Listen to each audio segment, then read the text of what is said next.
The Freud Museum in London is here because this is the final home of Sigmund Freud and his family.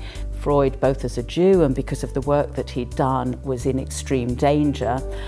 He and members of his family came to London in June 1938, and a couple of months later they settled in this house, which had been bought for Sigmund Freud by his son Ernst Freud, who was an architect and who was already living in London. Sigmund Freud went on living here for the remaining months of his life. He was here until he died in September 1939, just after the Second World War had started. His daughter Anna Freud, who was herself a prominent child psychoanalyst, lived here for another few decades until she died in the early 1980s, and it was her wish that the house become a museum. This is the famous couch, Sigmund Freud's psychoanalytic couch. People think that when they recounted their dreams to Freud, he could think about the imagery and tell them exactly what these symbols meant and then cure them. But actually it's a much more complicated process.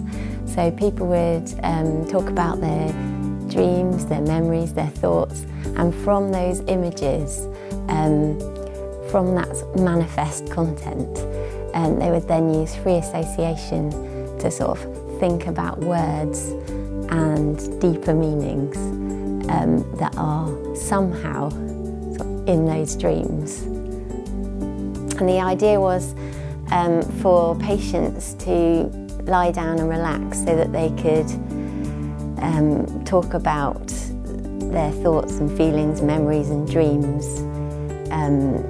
sort of out of the context of everyday life.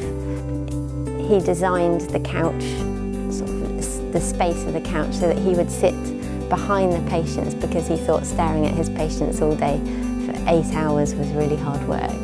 This year is the Freud Museum's 30th anniversary. And I suspect, like a lot of organisations that have been going for 30 years, this feels like quite a turning point. We opened in 1986, and the heart of the house has always been very much Sigmund Freud's study, left really exactly as it was when he settled here after he'd arrived from Vienna with his psychoanalytic couch and his antiquities and his library. It's a very atmospheric room. But over the last 30 years, the museum has really developed in a number of ways. As well as welcoming visitors every week, we also have a very active education, learning and events programme. And what the house is about very much now is not just about exploring Sigmund Freud's legacy, but also about exploring contemporary culture through a psychoanalytic lens. This is a really interesting object. This is a plaster cast of a bas-relief that's in the Vatican, and Freud was really interested in this because it's connected to a story that he then wrote about.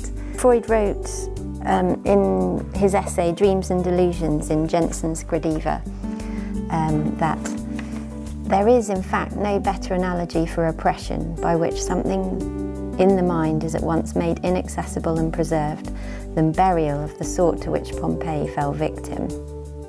And the story goes that a German archaeologist called Norbert Tannhold fell in love with this relief of this woman that he'd bought in Rome, and he had a dream about seeing her in Pompeii, and so he followed his dream. He went to Pompeii and he saw a real woman that he thought was Gradiva, but in fact it was a real woman, a woman who he used to love, or it was his childhood sweetheart basically, called Zoe Bertgang.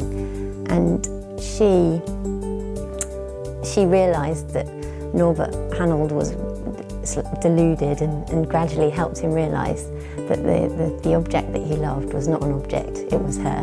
And so Freud wrote, "Marble and bronze alone were truly alive for him. They alone expressed the purpose and value of human life." I work here at the Freud Museum, but my background is not Freud or psychoanalysis. My background is working in other museums as a historian.